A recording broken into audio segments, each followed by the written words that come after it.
This is TOS Television, your digital first Pan-African news network. I am Abigail Lukwande and this is Africa Now.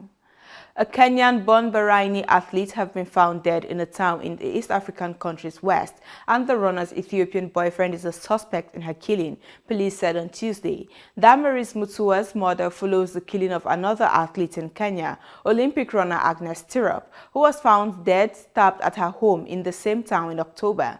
Iten is home to a training base for long-distance runners. Police are looking for Mutua's boyfriend, Eskinder Foley, who has allegedly confessed to the killing. People have taken to social media to mourn Karen Afo, a former Ghanaian civil servant who died in the U.S. after getting into a fight with her brother over household chores. Police in Evanston in the state of Illinois have charged Afo's 26-year-old brother with first-degree murder. Prosecutors said he admitted to stabbing his 30-year-old sister. The inaugural trial of a court established to prosecute war crimes in Central African Republic's drawn-out conflict was postponed on its first day on Tuesday when lawyers for defendants boycotted proceedings. The trial is related to the massacre of 46 civilians in the northern villages of Kundiji and Limono in May of 2019. Killings prosecutors say were carried out by the 3R rebel group. Joseph Bindomi, president of the Central African League for Human Rights, said the lawyer's absence was over a dispute about the treatment of the defenders. Now to security matters. At least 5 people have been killed and 19 others seriously injured in a blast in Taraba State in northeast Nigeria. The explosion on Tuesday evening occurred at a bar in Iwari, a busy commercial center near the state capital Jalingo. Eyewitnesses said the explosive was inside a bag that was hidden at the bar. Police spokesman Abdullahi Usman said one suspected attacker had died, but it wasn't clear whether he was a suicide bomber. Militant group Al-Shabaab has claimed responsibility for Monday's mortar attack on Somalia's parliament.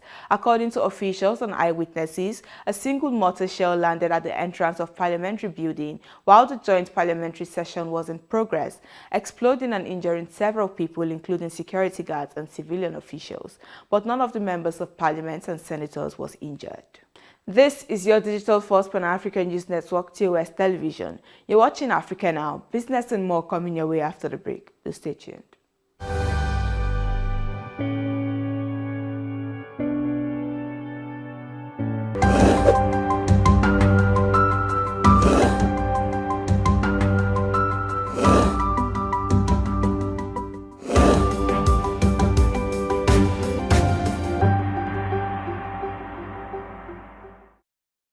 Welcome back in business.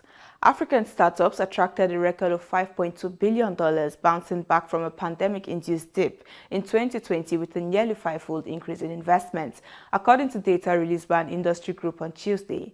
The success of the companies fueled international interest in upcoming and coming businesses on the continent. Much of the investor focus had been on fintech and startups seeking to meet the needs of the continent's largely unbanked population. Now moving away from business to politics. Timoko Kone, governor of the Central Bank of West Africa States, was on Tuesday appointed vice president of Ivory Coast by President Alassane Ouattara in a possible clue to his succession plans. The president described Kone as an outstanding technocrat and brilliant economist. Ouattara further reappointed Patrick Archie to his premier post, who submitted his resignation and that of his government last Wednesday, after President Ouattara announced plans to reduce the size of the cabinet and reshuffle the government. Now the Russian embassy in Ethiopia has responded after dozens of young men gathered outside its compound in Addis Ababa this week, saying they wanted to help in the Ukraine war effort. There had been rumors of soldiers being recruited. The embassy did, however, express gratitude to the Ethiopian government for the support extended to the Russian Federation at the United Nations during voting on Ukraine-related resolutions. A Nigerian military helicopter has crashed in the northern city of Kaduna, considered the epicenter of attacks by armed gangs. Military sources say 2 pilots were on board the training aircraft when it came down on Tuesday evening. The cause of the crash and the fate of the pilots are still unclear. Now in sports. The draw for the 12 qualifying groups for the event took place this Tuesday evening in South Africa, and the Lions of Teranga were placed in Group L with Benin Republic, Rwanda and Mozambique. The Ivorians were placed in Group H. Nigeria and Ghana fell into groups largely within their reach, unlike South Africa, which in addition to their Zimbabwean neighbors will have to face Morocco. The last AFCON finalist, Egypt, will face Guinea. Finally, Algeria, which fell against Cameroon in the FIFA World Cup qualifier, will face Tanzania and Uganda. And that is it on Africa Now. For more updates, to visit our website at www.TOS TVNetwork.com. Follow us and like our social media handles on Facebook, Twitter, and Instagram. Remember to subscribe on YouTube.